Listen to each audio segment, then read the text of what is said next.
Hi, it's Jill from Jilly Bean Studio. Welcome to the channel where I share art journaling and junk journaling, projects, and ideas. In today's video, I am making room for mushrooms, and in just a minute or two, I'm going to do a draw with me, so I hope you hang on for that. This is one of those things where I just discovered punch needle crafts. Is this not the cutest mushroom? I'm still learning it. I do not have, I don't have the rhythm for it yet, I'd say, but isn't that cute? I did complete one.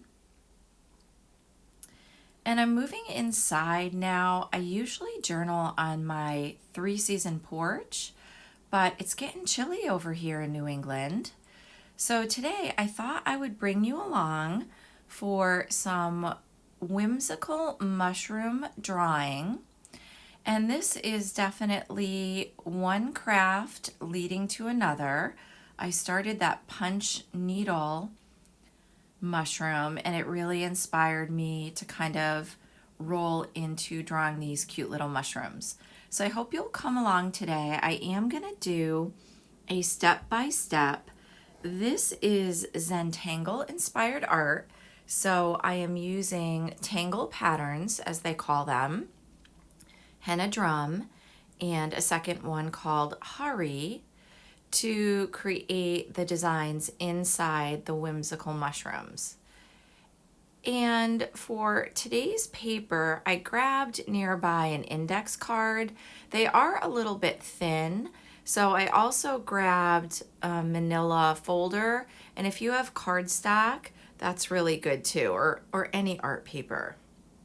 Today, going in with the index card. So jumping right into the draw with me, I am drawing that shape that is somewhat like a little vase and rolling up to the top with the mushroom shape, almost like 2 letter C's in a way, just different directions. And then also pulling out from the sides that baseline, the under part, don't know. It looks like gills, right? I don't know the technical name on a mushroom. And then connecting that. And I'm using Jane McCougler's henna drum pattern, and the hurry pattern comes from zentangle.com. And the way to do henna drum is leaning your little flower on a line and then doing the petals out, usually with 3. And if you want to add the curls and the swirls, you can, and a final half circle. That's the base tangle. And on these little lines that you add for details, you can put dots, you can put 1 or 2 of the lines in the petals for the details. So those are the basics. I hope you give it a try. I hope you will draw with me. I am using a new little close-up camera, and I apologize for the morning shadows. I literally am doing this in the morning before work, and I don't have the natural daylight because here where we are, the sun is coming up a lot later, the air is a lot chillier, and the beautiful fall leaves are really starting to turn. So what I've done is divide the little mushroom with those wiggly lines, and I'm stretching and extending the petals to fill the little space.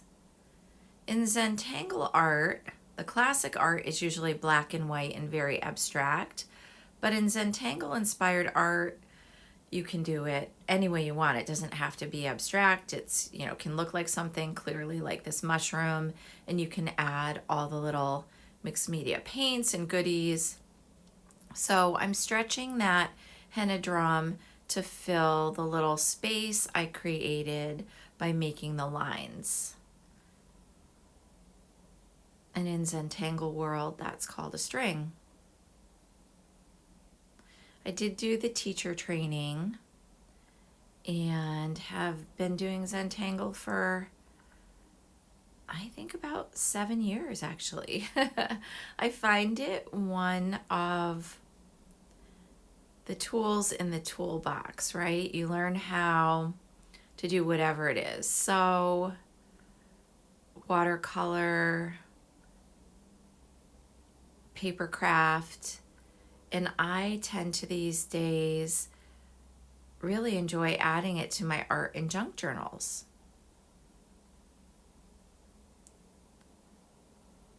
So again, going into filling the spaces large or small. Doesn't matter the direction either. I'm going to totally go upside down. Whimsical mushroom, right? Here I go, stretching the petal. One thing I decided to do today was use this sepia tone, or the brown, in the 05 micron. You could do this in black, but I kind of like it with the fall vibe and also the grungy coffee dyeing that I'm going to do later. All right. I feel like those baking shows, right, where they pull out the they pull out the cake or whatever, almost done or done in a baking show. I hope the cake would be done. So I'm showing you now that I inked in all around. I use little circular motions all around the flowers, the henna drum. Go carefully if you're using really thin paper.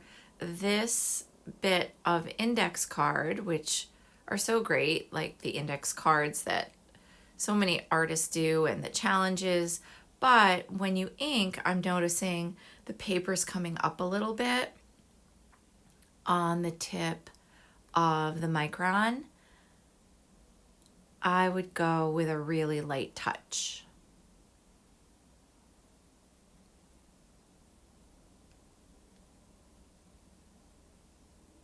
And this is definitely, are you a person who eats the good old Thomas's English muffins? It's this always reminds me of the nooks and crannies. Just keep going into the nooks and crannies. All right. I think that's a cute little mushroom. Here's the grunge effect. I decided to coffee dye, and I will at the end of the video show you how I use these in my current fall junk journal. I also, by the way, have some free fall printables in my Ko-fi app that I will show as well. And if you want to enjoy them in your journals, they are a free download through November.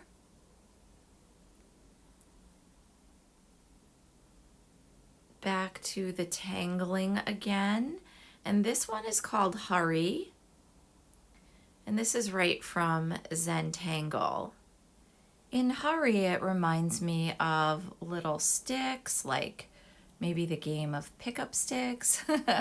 There's a little bit of over under, so I'm drawing 3 sticks to start, and then next to each of the lines or sticks in my mind, sort of like straw, you're adding lines and you're careful to go over or under the original 3 sticks or however many you drew. I did mine more like probably a asterisk sort of shape, I guess.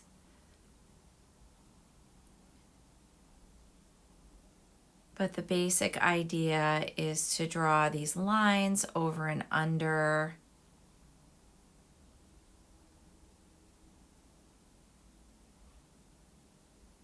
And it's as simple as that. And it does, I think, have a really cute, again, for me, I'm thinking fall, I'm thinking straw.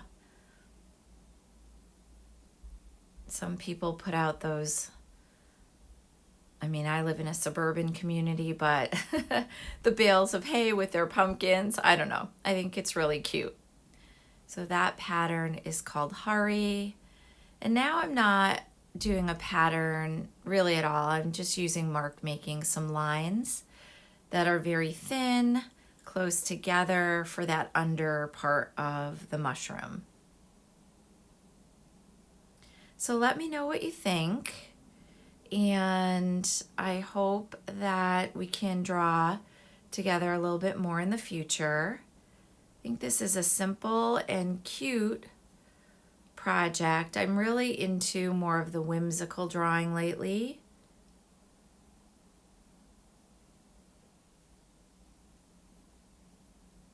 And yeah, it doesn't take too long to get your cute little mushroom done. Okay, henna drum and hurry. And then we will be doing some coffee dyeing very soon. I'll show you a shortcut technique that I personally love when I'm doing a small batch of coffee dyeing, that grungy effect. I love to add that to my junk journals. So moving into the actual junk journal itself, this is a one signature junk journal I've been working in all fall. It's very nature inspired. Oh yeah, I found this cute little bit of text about a mushroom. Lots of actually mushroom book pages in here as well. So I've been enjoying book text, and I've been using my printables. I'm really happy I've been using them up throughout the journal in terms of all the decorative paint and splatter pages that I made into sort of fall pumpkin shapes and leaf shapes. I did some splatter art a number of videos ago in the summer, and that sort of inspired the printables. I love this mushroom page. Made a little envelope. So I've been using that up. These are some of the pages I did on a couple earlier videos. I love to jot notes in my journals, doodle, draw, collage. So I've been working a little bit on these pages. I have not used my dates really almost at all, my date printables. More collage, some cute little note elements from a flow book. And then this is the latest, and here we go. So I put the whimsical mushrooms on a piece of leftover yarn because the whole design started out being inspired and then kind of going into my own whimsical drawing ideas from that punch needle kit. Again, I'll let you know more about that in the future. Very much a beginner there. And so I decided, why not dangle those grungy little mushrooms from a bit of yarn? I love memory keeping, and so it sort of brings those two projects together in my mind. And then I tucked away some of these beginning step pages for drawing the mushroom and of course the tangles into the book page envelope. And I think right now I'll show you how to do the coffee dyeing. I have a little bit of a shortcut there. And of course that fall pumpkin is another printable I use. So I'm really happy. Sometimes I really incorporate the printables that I have come up with for whatever month or season, and I've used them up. So that feels good. And that beautiful sunflower, by the way, is one of Kat Hand's printables. And she also has a Ko-fi app, so check her out. Yeah, so getting into this journal for now, October and possibly November. I don't journal every single day, so I think this is really going to take me through the autumn, and I'm really enjoying it. All right, let's get busy with a little coffee dyeing. This is my quick trick. I like to use the instant coffee, especially if I'm doing a small batch. So I'll grab just a little pinch full, and then I'll further kind of make the little granules into like a powder. I'll really mush them up. And then I simply spray spray it and smush it around. Sometimes I go in a couple times to do this. Quick and easy. And that's it. So please let me know what you're doing in your fall journaling. If you tried a whimsical mushroom, I would love to know that. And I really appreciate you stopping by the channel. Happy junk journaling and art journaling to you, and I'll see you in the next video.